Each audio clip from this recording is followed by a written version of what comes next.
Hey guys, it's your girl Cindy. On today's episode, we are talking about Jay-boggie. Yes, all this whole saga came upon. A lot of people were like saying that Jay-boggie scammed Nigeria, that he was okay, that he was never sick.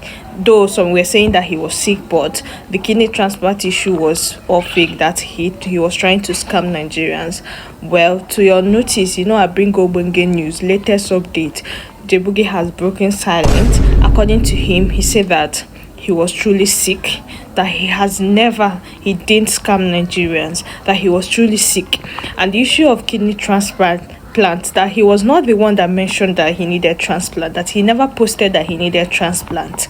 But any other things about his medical this thing was true, that he did scam Nigerians. He posted today. Yes, he posted this video today, and this this press statement, he posted everything today. So I don't just know. According to him, he said that he's getting better. So I really thank God that he's getting better, and I pray that he uses his second chance wisely. Thank you, everyone. I love you guys.